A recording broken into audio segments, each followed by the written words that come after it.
नमस्कार, स्वागत है आपका। मैं हूं आपके साथ सपना दीपक मद्देशिया। बुलेटिन का आगाज करेंगे। उत्तरकाशी के धराली में आई आपदा के बाद धामी सरकार का राहत बचाव कार्य और रास्ते ठीक करने का काम जारी है। इसी क्रम में आपदा सचिव ने जानकारी देते हुए बताया है कि आपदा के चलते बंद सड़कों को काफी हद तक खोला जा चुका है और कई सड़कों पर से मलबा हटाने के लिए मशीनें लगाई गई हैं और सड़कें खोली गई हैं। वहीं स्याना चिट्टी में बनी अस्थायी झील भी काफी हद तक रिलीज की जा चुकी है। आपदा सचिव के मुताबिक मुख्य सचिव के निर्देश है कि जल नुकसान के आकलन पर मेमोरेंडम तैयार किया जाए ताकि भारत सरकार को अतिवृष्टि से हुए नुकसान की जानकारी दी जा सके। आपदा सचिव ने बताया है कि जल्द ही जल्द भारत सरकार की तरफ से एक टीम आपदा प्रभावित क्षेत्रों का निरीक्षण करने आएगी।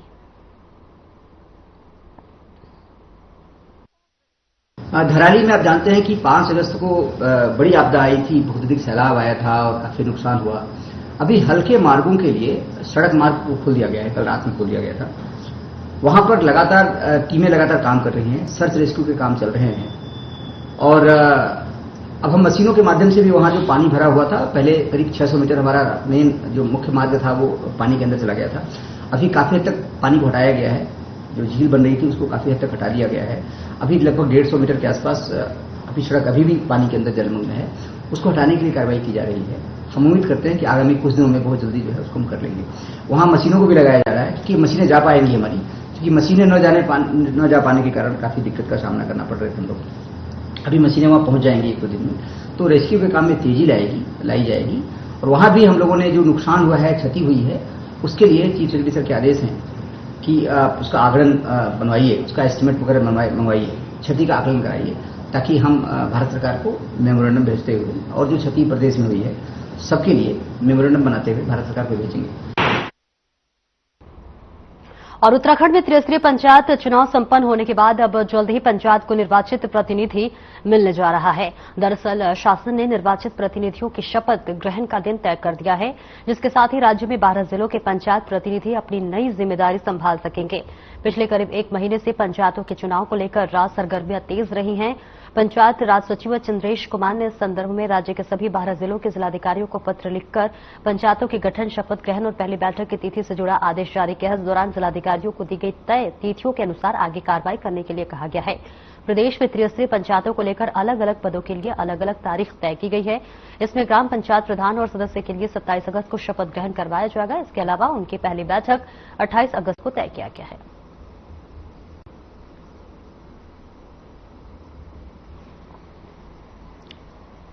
आगे बढ़ेंगे, जहां पर पौड़ी गढ़वाल जिले के तलसारी गांव में एक युवक ने खुद को अपने घर पर गोली मार दी। इसके साथ ही मरने से पहले युवक द्वारा बनाया गया एक वीडियो भी सामने आया है। वीडियो में युवक कुछ लोगों पर जमीन के सौदे को लेकर उसे परेशान करने और आत्महत्या के लिए उकसाने का आरोप लगा रहा है। इस मामले पर उत्तराखंड कांग्रेस अध्यक्ष करण माहरा ने सरकार पर आरोप लगाते हुए कहा कि पौड़ी जनपद के 32 वर्षीय युवक ने गोली मारकर अपनी जान दे दी और आत्महत्या से पहले बनाए गए वीडियो में उन्होंने साफ तौर पर उनकी मौत का जिम्मेदार बीजेपी युवा मोर्चा के प्रदेश महामंत्री हिमांशु चमोली को ठहराया है। साथ ही उन्होंने सवाल उठाया कि उत्तराखंड पुलिस और बीजेपी सरकार में इतना साहस है कि वे जितेंद्र सिंह के परिवार को न्याय दिला पाए। आगे उन्होंने कहा कि इसकी गहनता से जांच होनी चाहिए, दोषियों को कड़ी से कड़ी सजा मिलनी चाहिए।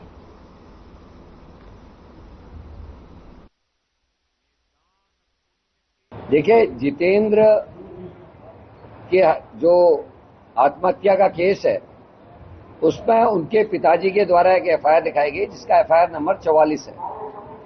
और क्योंकि जिस हिमांशु चमोली का नाम इसमें आ रहा है वो बड़ा रसूखदार आदमी है, बीजेपी के बड़े बड़े नेताओं से उसके संबंध हैं, जो उसकी फोटो से अभी तक के कार्यक्रमों से और वीडियो से सामने आ रहा है। आगे बढ़ेंगे, नैनीताल जनपद में लगातार हो रही अराजकता और हत्या के साथ साथ चुनाव के दौरान हुए गोलीकांड को लेकर नैनीताल पुलिस की चौतरफा किरकिरी हुई है। ऐसे में आईजी ने भी नैनीताल जिले की कानून व्यवस्था को लेकर अधिकारियों के पेंच कसे हैं। आईजी रिद्धिम अग्रवाल ने कहा है कि कानून व्यवस्था में अब कोई समझौता नहीं किया जाएगा। अपराधियों के खिलाफ ठोस और सख्त कार्रवाई करने को पुलिस अधिकारियों को कहा गया है।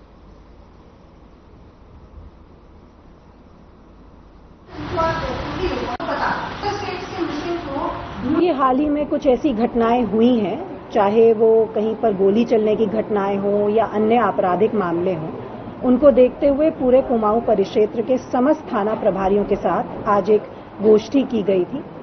सभी को आवश्यक दिशा निर्देश कानून व्यवस्था की स्थिति को बनाए रखने के लिए दिए गए हैं। किस प्रकार से हम पब्लिक में एक कॉन्फिडेंस बिल्डिंग करें, उस संबंध में भी सभी को निर्देशित किया गया है। उसी के साथ समस्त हमारे जितने राजपत्रित अधिकारी थे, सीओज, एडिशनल एसपीज और जनपद के प्रभारी, उनके साथ भी एक समीक्षा गोष्ठी की गई है, जिसमें हमारा जो त्रैमासिक तौर पर क्राइम रिव्यू रहता है, उसके साथ साथ जो पुलिस मुख्यालय द्वारा कुछ अभियान चलाए गए हैं, रेंज कार्यालय द्वारा जो अभियान चलाए गए हैं, उन अभियानों की भी समीक्षा की गई। पुलिस मुख्यालय ने इस वक्त अनक्लेम्ड डेड बॉडीज, महिलाओं की और बालिकाओं की, उसके संबंध में एक अभियान चलाया है कि जिसमें हम ज्यादा से ज्यादा शिनाख्त उन बॉडीज की कर सकें। और साथ ही साथ रेंज कार्यालय पे एनडीपीएस के मालों का हम लोग जनरली देखते हैं कि बहुत पुराने, लगभग 1990s के माल भी हमारे थानों में हैं। धराली के टुंडरी गदेरे में पानी बहने से तहसील परिसर चेपड़ो बाजार और कोटदी बाजार और कुछ घरों में 1 से 2 घंटे फीट मलबा घुस गया है। इसके साथ ही साथ कुछ वाहन भी मलबे में दबे हुए हैं। बताया जा रहा है कि ग्राम संगबाड़ा में एक मकान में मलबा आने की वजह से एक युवती मलबे में दब गई, जिसकी वजह से एनडीआरएफ इस बीच लगातार कई तरह की दिक्कतों का सामना करना पड़ रहा है। और इसी के साथ एक शख्स भी लापता बताया जा रहा है, जिसकी खोजबीन की जा रही है। जिला प्रशासन राहत व बचाव कार्य में जुटा हुआ है। जिलाधिकारी संदीप तिवारी खुद मौके पर मौजूद रहकर राहत बचाव कार्य का निरीक्षण कर रहे हैं। उन्होंने बताया है कि सीएम पुष्कर सिंह धामी के निर्देशानुसार धराली क्षेत्र में आपदा राहत कार्य तेज गति से चल रहे हैं। और उसके आसपास के क्षेत्रों में कल अतिवृष्टि के कारण काफी नुकसान हुआ है और मलबा काफी आया था। माननीय मुख्यमंत्री जी के निर्देशों में हम लोग यहाँ पहुंचे पूरी टीम, और प्राथमिकता में पहले हमने रोड्स को ओपन किया और कुछ जगह में भी मलबा है जहाँ रोड ओपनिंग का काम चल रहा है, लेकिन पैदल रास्ते वहाँ पे बन चुके हैं। और इसके अतिरिक्त रिलीफ सेंटर्स हम बना रहे हैं। एक कुलसारी पॉलिटेक्निक कॉलेज में बनाया गया है, एक पीपड़ो शहीद भवानी दत्त इंटर कॉलेज में हम तैयार करवा रहे हैं, क्योंकि वहाँ अभी तक गाड़ी नहीं गई है तो सामान पहुँचाने में कुछ समस्याएं आ रही हैं। इसके अतिरिक्त बिजली को बहाल किया गया है, जो मोबाइल कनेक्टिविटी है वो भी जारी है। देहरादून में किसानों की विभिन्न मांगों को लेकर भारतीय किसान यूनियन ने ऊर्जा भवन का घेराव करने का कार्यक्रम रखा था, लेकिन इसमें पहले ही किसानों को डोईवाला टोल प्लाजा पर रोक दिया गया। इस दौरान पुलिस और किसानों के बीच नोकझोंक भी देखने को मिली। बता दें कि भारतीय किसान यूनियन ने शुक्रवार को राजधानी देहरादून की ओर कूच किया। किसानों की मुख्य मांगों में स्मार्ट मीटर का विरोध और इसके साथ ही बिजली बिल माफ करने और गन्ने के दाम बढ़ाने की बात शामिल रही, लेकिन अब प्रशासन ने किसानों को देहरादून में प्रवेश करने से पहले ही रोक दिया। डोईवाला टोल प्लाजा पर पुलिस और किसानों के बीच जो तीखी बहस हुई, वही बहादुराबाद में किसानों पर लाठीचार्ज भी किया गया।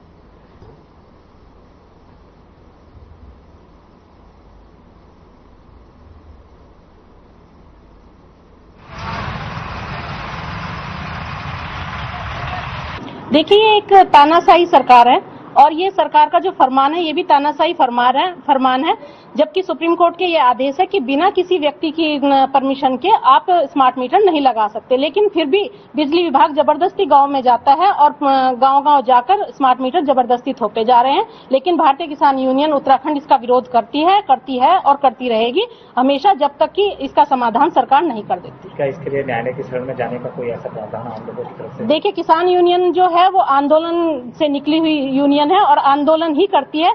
देखिए, ये एक तानाशाही सरकार है और ये सरकार का जो फरमान है ये भी तानाशाही फरमान है, जबकि सुप्रीम कोर्ट के ये आदेश है कि बिना किसी व्यक्ति की परमिशन के आप स्मार्ट मीटर नहीं लगा सकते, लेकिन फिर भी बिजली विभाग जबरदस्ती गांव में जाता है और गांव-गांव जाकर स्मार्ट मीटर जबरदस्ती थोपे जा रहे हैं। लेकिन भारतीय किसान यूनियन उत्तराखंड इसका विरोध करती है और करती रहेगी हमेशा, जब तक कि इसका समाधान सरकार नहीं कर देती। क्या इसके लिए न्यायालय की शरण में जाने का कोई ऐसा प्रावधान आप लोगों की तरफ से? देखिए, काशीपुर के निजी स्कूल में हुए गोलीकांड के बाद अब बाजपुर के एक निजी स्कूल को बम से उड़ाने की धमकी दी गई है। धमकी के बाद पुलिस प्रशासन में हड़कंप मच गया है। आपको बता दें कि नैनीताल रोड स्थित एक निजी स्कूल की वेबसाइट पर अज्ञात शख्स ने बम से उड़ाने की धमकी लिखी। जानकारी के मिलते ही स्कूल प्रबंधन ने इसकी सूचना बाजपुर पुलिस को दी। मामले की गंभीरता को देखते हुए पुलिस और बम स्क्वाड की टीम मौके पर पहुंची। डॉग स्क्वाड ने पूरे स्कूल की गहन जांच की, लेकिन कोई संदिग्ध वस्तु नहीं मिले। तो वही धमकी की खबर से क्षेत्र में अफरा तफरी मच गई। बड़ी संख्या में अभिभावक स्कूल पहुंचे और कई बच्चों को घर ले गए। इस बीच स्कूल प्रबंधन ने धमकी देने वाले छात्र को पकड़कर पुलिस के हवाले कर दिया। जांच में सामने आया कि छात्र ने परीक्षा की पढ़ाई न होने के चलते छुट्टी करवाने के लिए यह झूठी धमकी दी थी। रात करीब 11:15 बजे श्री हरमिंदर बरार हैं, मैनेजिंग डायरेक्टर रिवरडेल स्कूल जो काला डूंगरी रोड बाजपुर में स्थित है, उनके वेबसाइट पे किसी अज्ञात व्यक्ति के द्वारा आज स्कूल को बम से उड़ाने की धमकी दी गई थी। रात्रि का समय था। इस पर मेरे द्वारा वरिष्ठ पुलिस अधीक्षक महोदय को अवगत कराया गया और उन्होंने वहां से आज सुबह जो है बॉम्ब स्क्वाड टीम जो जनपद में तैनात रहता है उसकी टीम को भेजा था और स्थानीय पुलिस की मौजूदगी में स्कूल की एंटी सैबोटाज चेकिंग पूरी तरह संपादित की गई और उसमें कोई ऐसी आपत्तिजनक चीज या वस्तु स्कूल के अंदर नहीं बरामद हुई है। एहतियात के तौर पर स्कूल में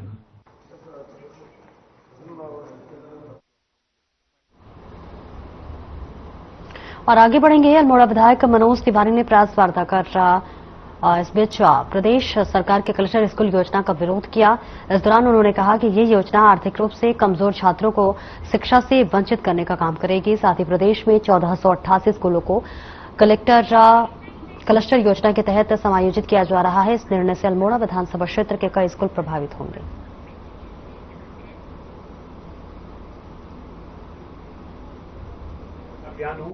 देखिए, प्रदेश की सरकार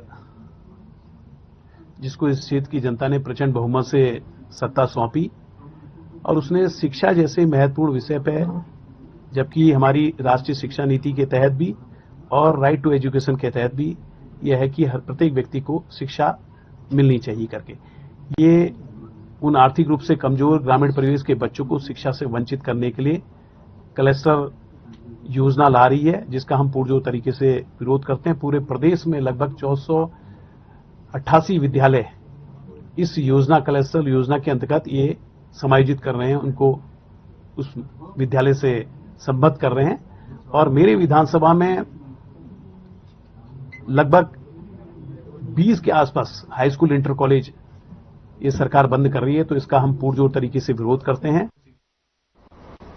कोटद्वार में राशन कार्ड के सत्यापन के लिए लोगों को खासा पसीना बहाना पड़ रहा है। दरअसल राशन कार्ड के सत्यापन के लिए आय प्रमाण पत्र की जो है अनिवार्यता की गई है, जो कि तहसील से निर्गत हो रहा है और इसी को बनवाने के लिए तहसील में लोगों की काफी मशक्कत करनी पड़ रही है, जिस पर कोटद्वार के एसडीएम सोहनलाल सैनी ने जानकारी देते हुए बताया कि घर घर जाकर राशन कार्ड का सत्यापन का काम चल रहा है।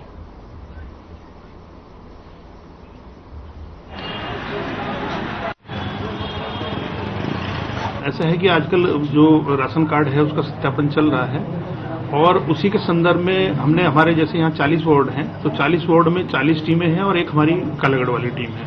तो टोटल 41 टीमें हैं हमारी जो राशन कार्ड का सत्यापन कर रही हैं और उनको निर्देशित किया गया है कि आप सही तरीके से सत्यापन करें और कोई भी उसमें जो है गलत तरीके से उसका चयन ना हो, तो उसको आधार बनाया गया है आय प्रमाण पत्र को। तो आय प्रमाण पत्र जो है तहसील से जारी हो रहा है। एक छोटे से ब्रेक के लिए रुकेंगे, जल्द वापस आते हैं।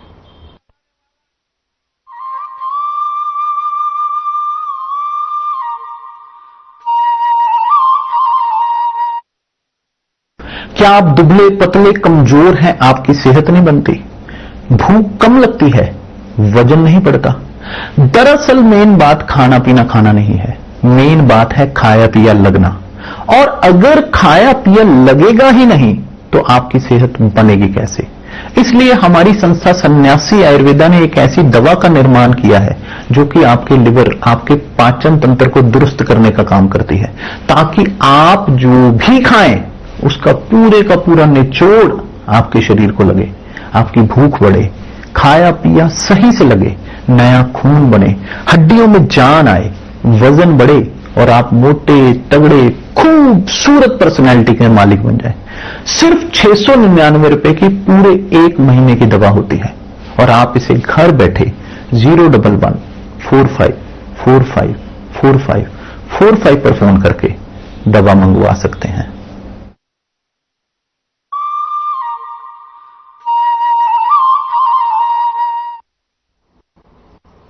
ब्रेक के बाद एक बार फिर से स्वागत है आपका। खबरों में आगे बढ़ेंगे। श्रीनगर गढ़वाल में जितेंद्र कुमार आत्महत्या मामले को लेकर मृतक के परिजनों और ग्रामीणों ने जोरदार विरोध प्रदर्शन किया, जहां तलसारी स्थित उनके घर से पार्थिव शरीर को बिलकेदार राग घाट ले जाया गया, लेकिन न्यायिक कार्रवाई का ठोस आश्वासन न मिलने के चलते परिजनों ने अंतिम संस्कार करने से इनकार कर दिया। इस दौरान परिजनों का कहना था कि अंतिम संस्कार के बाद जांच प्रभावित हो सकती है, जिसके बाद हालातों को बिगड़ता देख प्रशासन ने परिजनों से 2 घंटे तक बात की, जिसके बाद जिलाधिकारी नूपुर वर्मा ने मृतक के वीडियो बयान के आधार पर न्यायिक कार्रवाई और आरोपित हिमांशु को दी गई है रकम की वापसी का लिखित आश्वासन दिया। बात चाहते हैं कि अगर आरोपी गिरफ्तार हुआ है तो वो देहरादून में क्यों गिरफ्तार किया गया है। सबसे पहली बात तो ये है, जब वो पौड़ी का केस है तो वो पौड़ी क्यों नहीं लाया गया। कल से अभी तक वो पौड़ी नहीं पहुंचा है। हमारी सरकार से ये मांग थी कि उसको पौड़ी प्रस्तुत किया जाए, पौड़ी चौकी में लेकर आया जाए, उसको बाद वो जेल हो जाए। हमारी मांग सीधी सी है भाई, मौत के बदले मौत, हमें उसको फांसी चाहिए बस। बॉडी ले जा रहे थे पुल पे, हमें यहाँ पे धरना करना था, हमें यहाँ पे बैठना था अपने भाई की बॉडी के साथ में। हम तब तक बॉडी को हिलाएंगे नहीं जब तक आरोपी यहाँ पहुंच नहीं जाता है, जिसकी वजह से आज मेरा भाई इस दुनिया में नहीं है। इसमें नहीं है भैया, हमारे साथ में कोई नहीं है। ये ऊपर से दबाव आ रहा है इनकी तरफ से, ये हमें रोका जा रहा है, उसके लिए कोई कार्रवाई नहीं की जा रही है। इतनी पुलिस प्रशासन यहाँ पे खड़ी हो रखी है हमें रोकने के लिए, जाके उसको पकड़ के लाओ। मैं 10 बजे यहाँ पे आई, मैंने मीडिया के सामने भी यही बोला कि आप मुझे सीएम को बोलो, सीएम लाइव आ जाए, सीएम लाइव आए और सीएम बोलेगी इमाम कमेटी को सजा मिलेगी, ताकि आज मीडिया में सीएम का कहा रहेगा ना सर, तो कल लड़ने के लिए भी होगा। हमारे हाथ में कुछ नहीं है। कल से सर ये न्यूज चल रही है, कल से एक भी नेता आगे नहीं आया,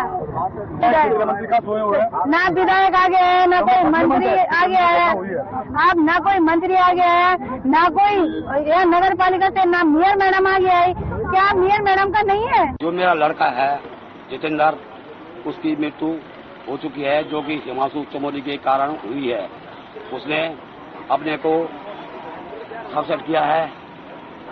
मेरे पत्रकार भाइयों से मेरा निवेदन है, मैं विनती करता हूं कि इसे कड़ी से कड़ी सजा हो, और जिसका इसका पैसा है जो 70 लाख रुपए है, ये शासन जो कि हमारे श्रीनगर के एसडीएम साहब हैं, उन्होंने मुझे लिख के दिया है, तहसीलदार साहब ने मुझे लिख के दिया है कि इसकी जांच होगी, न्यायालय द्वारा मुझे उसका पैसा वसूल कर दिया जाएगा। हम आपके साथ में हैं। मैं इसीलिए पत्रकारों को से ये बात करना चाहता हूँ, कहीं ये मुझसे धोखाबाजी ना करें।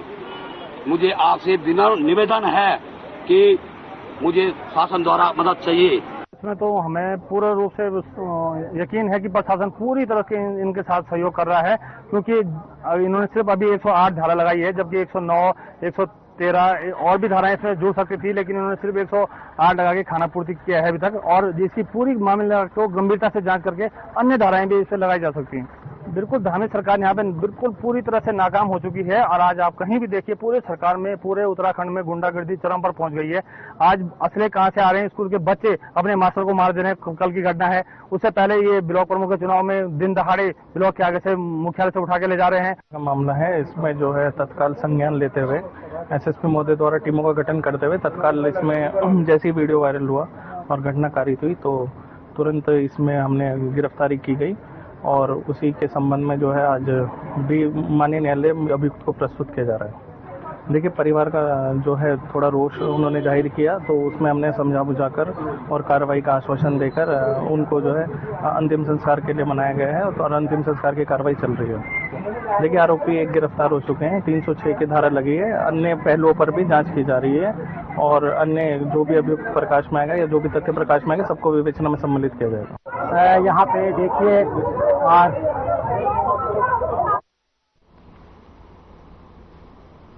ऋषिकेश पुलिस ने नशे के सौदागर पर शिकंजा कसते हुए एक तस्कर को गिरफ्तार किया है। उसके कब्जे से स्मैक बरामद की गई है, और आईडीपीएल चौकी पुलिस ने चेकिंग अभियान में दौरान मुखबिर की सूचना पर एक तस्कर को दबोचा। तलाशी में उसके पास से 7.25 ग्राम स्मैक भी बरामद किया गया है, और से जेल भेज दिया गया है। तस्कर की पहचान अमृतनाथ निवासी काली की ढाल सरबहारा नगर ऋषिकेश के रूप में हुई है।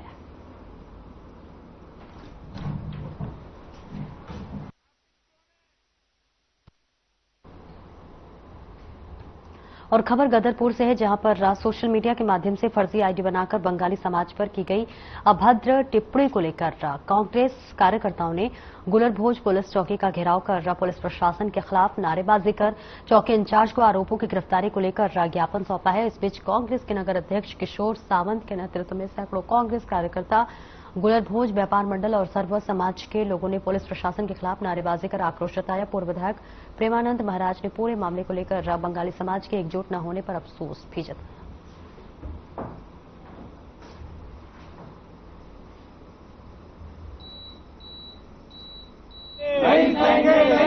समाज के लिए सबसे दुखदाई और सबसे कलंकित दिन है कि हमारे समाज को ऐसे लोग बोल के चले जा रहे हैं और हमारा जो समाज वो मुख दर्शन है। आज सिर्फ चंद लोग यहाँ पर पहुंचे, जबकि आज पूरा गुलरभोज यहाँ पर इकट्ठा होना चाहिए था। हमारे समाज को क्या क्या नहीं कहा गया है। जिस नेताजी सुभाष चंद्र बोस के वंशज है, जिन्होंने देश की आजादी दिलाई, आज उसी समाज के वंशज को इस तरीके का अपमानजनक टिप्पणी किया जा रहा है। ये समाज कतई स्वीकार नहीं करेगा। यदि अगर तय समय पर उनका नाम उनका उजागर नहीं किया गया तो उग्र आंदोलन होगा और एसएसपी कार्यालय में हम धरना प्रदर्शन करेंगे। मुझे तो लगता है ये मिली भगत है, इसमें साजिश की बू आ रही है। 10 एप्लीकेशन जाने की सर्व समाज से सर्व पार्टी के लोगों ने 10 एप्लीकेशन आपको दी है, उसके बाद भी कार्रवाई नहीं हो रही है तो उसका क्या मतलब होता है? ये मिली जुली है, इसमें बू आ रही है साजिश की और पुलिस प्रशासन भी उसके साथ है। ये कहना चाहूंगा, अगर उस व्यक्ति का पता चल जाए ये सिर्फ बोलने वाले लोग हैं, मैं घर में घुस के ना बनाऊं तो मेरा नाम किशोर सामंत नहीं और मैं ये कर सकता हूं। बस एक बार ये आईडी की सच्चाई पता चल रहा है कौन। देखिए, फेसबुक प्लेटफॉर्म पे एक गुलरभोज के महान लोग नाम से एक फर्जी आईडी बनाई गई थी और उसी के संबंध में यहाँ पे लगभग 15-20 लोगों ने शिकायत दर्ज कराई है। उसके खिलाफ जो है प्रार्थना पत्र, उसकी जांच के लिए एक पत्र साइबर सेल को भेज दिया गया है कि इसकी आईडी के बारे में फेसबुक से पता किया जाए कि इसमें किस नंबर से लिंक है, कौन इसे मोनिटाइज कर रहा है। तो उसके आधार पे जैसे साइबर सेल से इसकी रिपोर्ट आएगी तो उसके खिलाफ कार्रवाई की जाएगी। भेज दिए गए हैं लेटर, एक नहीं कई लेटर इसके खिलाफ पहले भी आए हैं। इसने कई लोगों के खिलाफ अभद्र टिप्पणी की है, वैसे भी व्यक्तिगत भी की है। करने के लिए आप 100 लोग आए, कल तो 200-300 लोग आएंगे, 500 लोग आएंगे, क्योंकि ऐसे हमें अच्छे लगता है।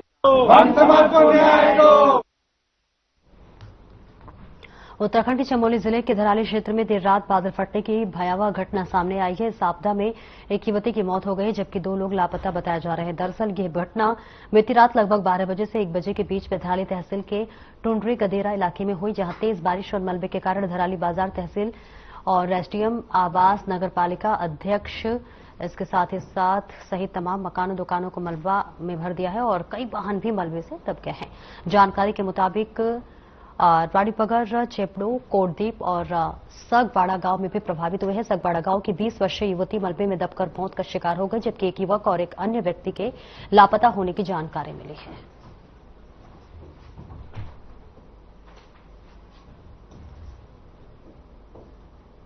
थराली में रात में अतिवृष्टि से जो है थराली शहर हो गया, तहसील परिसर हो गया, आगवाड़ा गांव के चेपड़ो हो गया, आसपास के इलाकों में काफी अतिवृष्टि हुई, काफी जो नुकसान हुआ है। और मलबा आने से जो है एक कविता नाम की महिला जो है 20 साल की दब गई है वहां पे महिला, और एक व्यक्ति गंगा जोशी जो है चेपड़ो में लापता है, 72 साल की एज है। रात में ही हम लोगों ने मूव करा दिया था, डीआरएफ की टीम थी, एसडीआरएफ की टीम थी, डीडीआरएफ की हमारी टीम थी, मूव कर दिया था क्योंकि रास्ता के ये ब्लॉक हो गया है और इसलिए जो है बहुत दिक्कत हो रही है लोगों को। और बाकी तहसील के स्टाफ जो है, प्रशासन जो है वहाँ लगा हुआ है राहत कार्य में। इसके अलावा हम लोगों ने रिलीफ कैंप बनाए हैं। एसजेबीएन का जो है ये कुसारी में जो है इनका परिसर है, इसमें जो हम लोगों ने रिलीफ कैंप बनाया, यहाँ पर लोगों की भोजन व्यवस्था, ठहरने व्यवस्था की जा रही है। इसके अलावा देवाल में भी जो है जो डीएमएन का जो है। और आगे बढ़ेंगे, जहां देहरादून में लगातार हो रही बरसात से जनजीवन प्रभावित है। जलभराव, सड़कों के टूटने और मकानों को नुकसान जैसी समस्याओं को लेकर नगर निगम लगातार काम कर रहा है। आपको बता दें कि देहरादून में इस बार बारिश ने पिछले 74 वर्षों का रिकॉर्ड तोड़ दिया है। जगह जगह जलभराव हो गया है, कई बड़ी सड़कें टूट गई हैं, वहीं जर्जर मकान और दीवारें भी गिर गई हैं। इस बीच नगर निगम की टीम राहत और मरम्मत कार्य में जुटी हुई है। नगर निगम का कहना है कि जरूरत के हिसाब से हर जगह मदद पहुंचाई जा रही है। तो वहीं मेयर सौरभ थापलीवाल ने कहा कि बारिश में काफी नुकसान हुआ है, फिलहाल नुकसान का आकलन किया जा रहा है और सही आकलन सामने आने के बाद शासन से इस पर वार्ता की जाएगी। कि पिछले 74 सालों का रिकॉर्ड टूटा है बरसात का, और लगातार कई जगह पुश्ते गिरे हैं, कई मकान गिरे हैं, कई जो है मकान जो है वो पानी से भर गए, कई मकानों में पानी भर चुका है। निश्चित तौर पे हम उसका सब जगह हमारी टीमें जा रही हैं, निरंतर नागरिकों के साथ हम लोग बने हुए हैं। हमारी जेसीबी मशीनें लगातार उनके जो है जहाँ पे भी इस प्रकार के क्षेत्र हैं वहाँ पे जा रही हैं, वहाँ पे जिस भी प्रकार की सहायता हो सकती है वो कर रहे हैं। और अभी देखते हैं कितना इसका वो रहेगा, एक साथ जो हमारी जो टीमें आके बताएंगी कितना इसमें हमारा जो है हमको कितना इसमें कार्य करने की आवश्यकता है, कितने धन की हमें आवश्यकता है, उस हिसाब से सार्वजनिक से बात करेंगे। आगे बढ़ेंगे। उत्तरकाशी नदी का जलस्तर कम होते ही हर्षिल में तात्कालिक बाढ़ सुरक्षात्मक कार्य युद्ध स्तर पर जारी है। तो ये बाढ़ सुरक्षात्मक कार्य होने से आबादी क्षेत्र और सेब के बागान सुरक्षित हो सकेंगे। वहीं धराली आपदा को लेकर सीएम के विशेष सलाहकार कर्नल अजय कोटियाल के अनुसार सरकार की कोशिश है कि जल्द से जल्द तमाम इलाकों में मलबा हटाया जाए।